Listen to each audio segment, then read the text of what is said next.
अस्सलाम वालेकुम दोस्तों। तो आज मैं आपको टॉप 5 डिक्लोफेनेक टैबलेट बताऊंगा जिनका प्राइस जो है वो तकरीबन 50 रुपये से कम होगा। तो इसका आप जो है चेक कर सकते हैं। तो चलो चलते हैं और वीडियो को स्टार्ट करते हैं। तो हमारे पास नंबर 1 पे आता है दोस्तों बेफ्लाम टैबलेट। तो ये आपको तकरीबन मार्केट में 25 से 30 रुपये में मिल जाएगा और इसका रिजल्ट जो है आप चेक कर सकते हैं।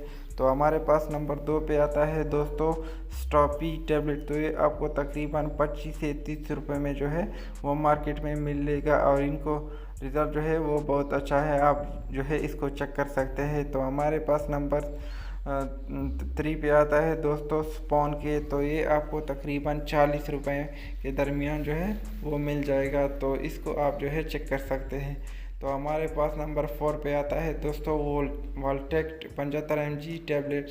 तो ये तकरीबन आपको जो है दोस्तों 40 रुपये के दरमियान में है जो है मिल जाएगा। तो इसका रिज़ल्ट भी आप चेक कर सकते हैं। तो हमारे पास सबसे लास्ट पे है दोस्तों अर्निल टैबलेट। तो ये तकरीबन आपको जो है 50 रुपये में मिल जाएगा। डिक्लोफेनेक टैबलेट जो है वो हर किस्म के दर्द को जो है वो ख़त्म करता है।